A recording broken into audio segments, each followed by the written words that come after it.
तो सभी विद्यार्थियों को नमस्कार। आज हम इस वीडियो में माध्यमिक शिक्षा बोर्ड राजस्थान अजमेर कक्षा 10वीं का संस्कृत का मॉडल पेपर नंबर सेकंड इसको अपन हल करेंगे। इसकी जो पूर्णांक है वो 80 नंबर का है, समयावधि है वो 45 नंबर की है। इसके अंदर आपके 4 खंड आएंगे, खंड अ, ब, स और द। विशेष ध्यान रखने की बात क्या है कि खंड अ का उत्तर आपको खंड अ में लिखना है, ब का ब में लिखना है, स का स में और द का द में। खंड उत्तर लिखते हुए खंड को मिस नहीं करना एग्जाम टाइम में। वीडियो अच्छा लगे लाइक कीजिएगा और चैनल को सब्सक्राइब करना ना भूलिएगा। प्लीज़ चैनल को सब्सक्राइब कीजिए, हमें सपोर्ट कीजिए।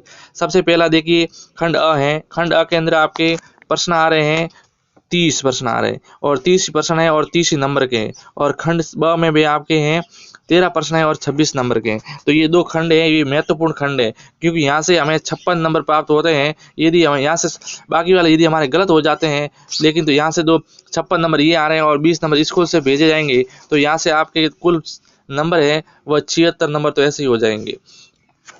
तो चलिए हम खंड अ की शुरुआत करते हैं। खंड अ में किस प्रकार के प्रश्न है, तो खंड अ के अंदर आपने विकल्प आधारित प्रश्न दे रखे हैं। खंड अ के पहले प्रश्न में 12 भाग है, यानी 12 प्रश्न है। उस प्रश्न को एक एक करके हम हल करते हैं। पहले प्रश्न का पहला है, लोके महतो भूयात कह मुच्यते। अ में है बुद्धिमान, ब में धन संपन्न, स में है बलशालीन, द में है वीर। तो इसका राइट आंसर हो जाएगा आपके बलशालीन। दूसरा है, अतिथिम अतिथिम समानम कह मुक्तवान। अतिथि को समान किसने मुक्त किया, तो अतिथि को समान न्यायाधीश ने मुक्त किया। तीसरा है, भारवत शवस्य स्कंदेन वहनम कस्य कृते दुष्कर्म आसीद। तो इसका राइट आंसर हो जाएगा आपके स न्यायाधीश। चौथा प्रश्न है, अगाध जल संचारी अपी को न ग्रवयाति। तो इसका राइट आंसर क्या होगा, वक होगा, मंडूक होगा, रोहित या कच्छप। तो इसका राइट आंसर हो जाएगा आपके अ यानी वक। उसके बाद में पांचवा प्रश्न है। पांचवा प्रश्न दे रखा है हमारा कि बहुनिपीत्यानि में इति केनोक्तम। ऐसा किसने कहा, तो ऐसा धेनु ने कहा था, वृषभ ने कहा था, या सूराधिपति कहा था, या सूर भैया ने कहा था। तो इस ऐसा किसने कहा था, ऐसा आपके धेनु ने कहा था। अगला प्रश्न छठा देखिए। छठा प्रश्न, लव सव मातु कति नामानि कथयति। लव है वह अपनी माता को कितने नामों से जानता था, तो वो एक तो है त्रि दे रखा है, एक द्वे न कोपी। तो इसका राइट आंसर था आपके स द्वे, दो नाम थे सीता के। सातवां प्रश्न है, यह यह असमीक्ष्य व्यायाम करोति सह प्राप्नोति। तो वह क्या प्राप्त करेगा, स्वास्थ्य, यानी ब है उसका राइट आंसर हो जाएगा। 10वां प्रश्न है, सविता उदय भवती। सूर्य उदय होते समय होता है ताम्रवर्ण, रक्तवर्ण, उज्ज्वल और या कोनपी। तो इसका राइट आंसर क्या हो जाएगा, रक्तवर्ण, ब राइट हो जाएगा। उसके बाद में 9वां है, संपतो च विपतो च एक रूपता भवती सविता। इसमें सविता आएगा, चंद्र होगा, तारक होगा या महताम होगा। तो मेरे अंदाज से इसका उत्तर सविता है, लेकिन आप इस पे विश्वास ना कीजिए क्योंकि मेरे अंदाज से मैं 100% नहीं मान रहा हूँ इसको। आप इसका उत्तर समय निकाल सकते हैं, मेरे अंदाज से सविता है। 10वां प्रश्न है, सूची पर्यावरण पाठ अनुसार ध्यावनम वर्तंती धावती। तो इसका राइट आंसर क्या हो जाएगा, सबसे ज्यादा जो आवाज कौन कर रहे हैं, तो सबसे ज्यादा हो जाएगा आपके वाहन, ब राइट हो जाएगा। 11वां प्रश्न, रक्षक शब्द से अर्थम अस्ति। रक्षक शब्द का अर्थ क्या होता है, रक्षक शब्द का अर्थ होता है रक्षा करना, रक्षा, ब राइट हो जाएगा। फिर 12वां प्रश्न है, वृषभम कह पीड़यति।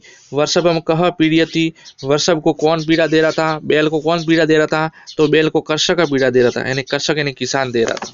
उसके बाद में है प्रश्न दूसरा। प्रश्न दूसरे में, समुचित विभक्ति प्रयोगेण रिक्त स्थानानि पूर्यत। समुचित विभक्ति का प्रयोग करते हुए रिक्त स्थान की पूर्ति करनी है।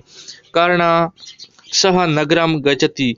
कर्ण किसके साथ में नगर में जाता है, स के योग में आपको पता है कौन सी विभक्ति लगेगी, तृतीया लगेगी। तो यहाँ पे पिता के साथ में क्या आएगा, पिता के साथ में क्या हो जाएगा, तो पिता की विभक्ति लगेगी पित्रा, पिता में आ जाएगा यहाँ पे पित्रा, पित्रा बन जाएगा पित्रा। उसके बाद में परित वनानि संति। परित के योग में द्वितीय विभक्ति होती है, तो विद्यालय का हो जाएगा विद्यालम, विद्यालयम, विद्यालयम हो जाएगा क्योंकि परित के योग में द्वितीय विभक्ति होती है। उसके बाद में दूसरा दे रखा, इसका तीसरा ख है, कोष्टक के शब्द समुचित रूपम प्रयोग पूर्यत। अतितराम संन्यास्तियोशो, यस्मद हो जाएगा तो रिक्त नाम आ जाएगा मयम। और मम माता प्रातः काले गच्छति, तो भ्रमणम दे रखा है, भ्रमण दे रखा है तो हो जाएगा भ्रमणाय, घूमने के लिए, भ्रमणाय चतुर्थी विभक्ति का एक वचन लग जाएगा। तीसरा है कोष्टक के प्रदत्त प्रकृति प्रताभ्याम पदम निर्माण वाक्य निर्माण। प्रत्यय दे रखा है गम धातु और तवियत प्रत्यय तो हो जाएगा गंतव्य। पहला में हो जाएगा गंतव्य, तवियत प्रत्यय जुड़ेगा तो गंतव्य। और उसके बाद में है न्यायाधीशेन, न्याय रिक्त स्थान क्रीधन अन्य प्रत्यय है, क्रीधन अन्य तो हो जाएगा करणीय, अन्य प्रत्यय जुड़ेगा तो हो जाएगा करणीय। उसके बाद देखिए तीसरा प्रश्न अधोलिखित गद्यांश पठित्वा एतद आधारित प्रश्नानाम उत्तराणि लिखत। गद्यांश दे रखा है, इसको पढ़ना है और इससे संबंधित प्रश्नों का उत्तर देना है। पहला प्रश्न दे रखा है अस्य अनुच्छेदस्य समीचीनम शीर्षक लिखन्तु। इस अनुच्छेद का शीर्षक क्या है, तो इस अनुच्छेद का शीर्षक हो जाएगा आपके राति घाटी युद्धम, राति घाटी युद्धम पहले में। दूसरा है इसका राति घाटी युद्धम कयो दवे मध्य अभवत, राति घाटी युद्ध किन दोनों के मध्य हुआ था, तो इसका उत्तर देखो यहाँ पे लिखा हुआ है, ये युद्ध हुआ था हुमायूं के पुत्र है ना कामरान और बीकानेर के राजा जैत सिंह इन दोनों के मध्य हुआ था। और कहाँ पे घटित हुआ था, बीकानेर में। ये इसका दूसरे का हो जाएगा। तीसरा है राति घाटी युद्धम कुत्र कदा घटितम, कब घटित हुआ था, तो ये इसकी समय लिखना है कब घटित हुआ था, तो यहाँ पर तिथि लिखी 26 अक्टूबर 1534 में।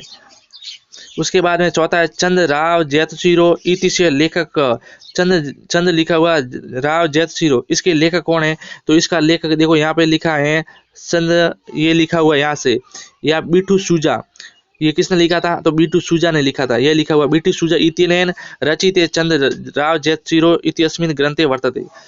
बीटू सूजा किसमें है, चौथे का उत्तर है।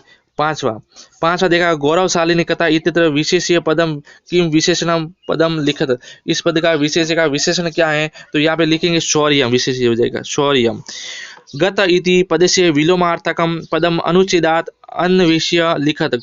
गत पद का विलोम शब्द अनुच्छेद में से खोज के लिखना है, तो गत का हो जाएगा आपके विलोम शब्द आगत। आगत कहाँ आया हुआ है, तो आगत यहाँ पर आया हुआ है, देखिए आगत भी इसके बीच में दे रखा है, इसका विलोम शब्द क्या हो जाएगा आगत, ये लिखा हुआ है यहाँ पे आगत। उसके बाद में छठा हो गया सातवां प्रश्न। सातवां क्या देखिए, सातवां गौरवशालिनी कथा अत्र विशेषणम कई, तो यहाँ पे हो जाएगा गौरवशालिनी। फिर धावित इति से पर्यायवाची पदम अनुच्छेद अन्वेष्य लिखत। धावित शब्द का पर्यायवाची लिखना है आपको। फिर उसके बाद में दे रखा है शीरत्राणाम इति पद से हिंदी अर्थ का, इस पद का हिंदी अर्थ क्या हो जाएगा, इस पद का हिंदी अर्थ होगा आपके मुकुट, इसके मुकुट या ताज, मुकुट या ताज इसका अर्थ हो जाएगा, शीरत्राणाम का मुकुट या ताज। उसके बाद में अगला प्रश्न है प्लायति इति पदे लकार पुरुष और वचन लिखने आपको, ये तो आप सभी को आता होगा लकार पुरुष और वचन लिखने। उसके बाद में दे रखा है प्रश्न 11वां और 12वां पाठ्य पुस्तक के प्रश्न है। महापुरुष एक रूपता कदा भवति, महापुरुष एक रूप में कब होते हैं, और इसके अर्थवा में दे रखा है एतस्मिने वर्षभे कस्मात् इयति कृपा। दूसरा है रामस्य कौतूहलं जैन जनित आसीत, इसी के अथवा में कस्य विरुद्धमपि भोजनम परिपच्यते। उसके बाद में खंड ब शुरू होता है और खंड ब आपके 26 नंबर का है। पहला प्रश्न है खंड ब का मतलब चौथा प्रश्न, संधि विच्छेद करने हैं। एक है प्रागेव और एक लो अपी, तो प्रागेव का हो जाएगा प्रधन आगे, और एक लो अपी का हो जाएगा एकल धन अपी हो जाएगा। अवग्रह है अ में परिवर्तन हो जाएगा और ओ के स्थान पर विसर्ग हो जाएगा, यानी उत्व संधि। यहाँ पे उत्व संधि कौन सी है, उत्व संधि। उसके बाद दूसरा प्रश्न है 5वां, संधि करनी है और संधि का नाम लिया कृष्य है धन भयम और अहम धन दावा में, तो इसमें तो है अनुस्वार संधि, यहाँ पे हो जाएगा अहम धन दावा में। इस प्रकार आप यहाँ पे ऐसा नहीं होगा क्योंकि आप तो ऐसे इस प्रकार होगा, जो मकार है वह अनुस्वार में हो जाएगा अहम, बस सीधा दावा में लिखना आपको, पीछे वाला कोई परिवर्तन नहीं होगा, अहम दावा में। अहम म है वो अनुस्वार में करना है, बस इतना करना है। उसके बाद में छठा है अधोलिखित रेखांकित पद्यों समस्त पदानाम विग्रह कृत्वा समास से नाम, समस्त पद दे रखा है, विग्रह करके समास का नाम लिखना है। समस्त पद यथा समय का समास विग्रह होगा समयम अंतिक्रम्य, और समास है अव्ययीभाव समास है इसमें। दूसरा ख में सीता रामो का समास विग्रह करना है। तो सीता रामो का समास विग्रह क्या होगा, तो हो जाएगा सीता च राम च, सीता च राम च। कौन सा समास है, दवंश समास, सीता च राम च दवंश समास। 7वां प्रश्न, अधोलिखित रेखांकित पद्यों विग्रह पदानाम समास कृत्वा समासस्य नामापि लिखत। विग्रह पद दे रखा है, हमें समस्त पद लिखना है, दोनों विग्रह पद दे रखे हैं। तो पहला में हो जाएगा यहाँ पे मुन्यम कंदम च मूलम च फलम च खादंती। तो कंद मूल फलौ हो जाएगा, कंद मूलम फलौ दवंश समास। और पीतम अम्बरम हो जाएगा पीताम्बर, और समास हो जाएगा क्रमधारी, इसमें दवंत इसमें क्रमधारी समास। उसके बाद में 8वां प्रश्न, अधोलिखित पद्यों उपसर्ग शब्द पृथक कृत्वा लिखित। उपसर्ग से अलग करने, आपत्ति में तो आ उपसर्ग है या आंग, इस प्रकार। और उसके बाद में ख में अध्यक्ष में आपके यहाँ पे यण संधि का नियम लग रहा है, तो यहाँ पे अद्धि उपसर्ग है, अद्धि उपसर्ग इसमें अद्धि। 9वां है मंजूषा है प्रदत्ते अवयव पदे रिक्त स्थाने पूरित्वा लिखत। मंजूषा में दे रखे अवयव शब्दों को रिक्त स्थान की पूर्ति करने लिखे। सुरेखे तवम प्रभाते गच्छति, तवम प्रभाते कुत्र गच्छति, यहाँ पे पहले आ जाएगा कुत्र गच्छति। दूसरा अध्यागत रिक्त स्थान एव वात्यानुक्रम्यास्पेसी, तो हो जाएगा प्राय, दूसरे में आएगा प्राय। उसके बाद में 10वां है अधोलिखित संख्यावाची पदों शब्दे लिखित 740 हैं और 2035, इनको लिखना आपको संस्कृत भाषा में।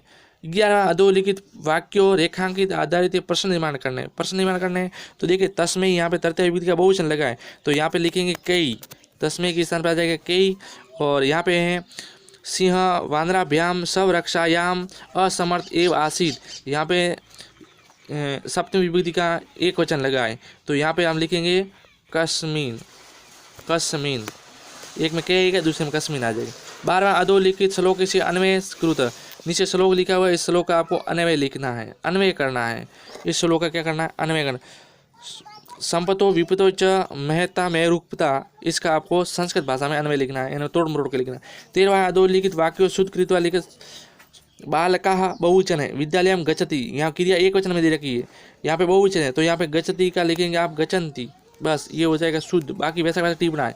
अश्व द्रुत गतायाम धावंती, अश्व घोड़ा तेज गति से दौड़ रहा है, ऐसा होना चाहिए, दौड़ते हैं, यहाँ पे बहुवचन है, तो यहाँ पे अश्व नहीं होगा, यहाँ पर भी बहुवचन करना पड़ेगा, अश्वा करना पड़ेगा, इस प्रकार।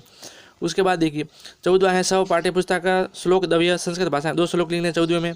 15वां है बुद्धि बलवती सदा इति कथा का सार हिंदी भाषा में लिखना है। 16वां है पाठ्यपुस्तक पद्यांश से भावार्थ लिखना है, 2 भावार्थ लिखना है। और 17वां प्रश्न है खंड स के अंदर आपके सप्रसंग हिंदी भाषा में अनुवाद करना है, सप्रसंग लिखना है और व्याख्या भी करनी है। सप्रसंग का 1 नंबर मिलेगा और व्याख्या का आपको 2 नंबर मिलेगा। 18 प्रश्न है, इसमें पद्यांश दे रखा है और पद्यांश की सप्रसंग व्याख्या करनी है। 19वें में नाटक दे रखा है और नाटक की सप्रसंग व्याख्या करनी, नाटक है ये, इसकी सप्रसंग व्याख्या करनी। उसके बाद में 20वां है क्रम रहित कथा वाक्यानि क्रमेण योजित व कथा क्रम संयोजित।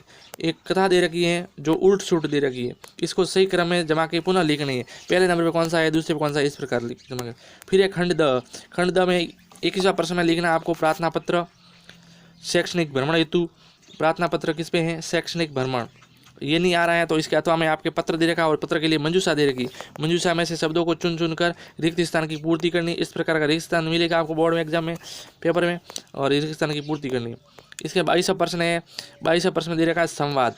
एक संवाद दे रखा है गुरु और शिष्य के बीच में, वार्तालाप। संवाद का मतलब वार्तालाप है और इसकी क्या करनी, पूर्ति करनी है। वार्तालाप दे रखा है, ये महत्वपूर्ण वार्तालाप है, इस वेरी इंपॉर्टेंट है क्योंकि ये प्री बोर्ड में भी आया है। उसके बाद 23वां प्रश्न है अधोलिखित षड वाक्येषु केचन चतुर्णाम वाक्यानां संस्कृत अनुवाद। 6 वाक्य दे रखे हैं, इनमें से केवल 4 का आपको संस्कृत भाषा में अनुवाद करना है। इस प्रकार के प्रश्न आपके बोर्ड एग्जाम में आएंगे। वीडियो अच्छा लगे लाइक कीजिएगा, चैनल को सब्सक्राइब कीजिएगा। जय हिंद, धन्यवाद।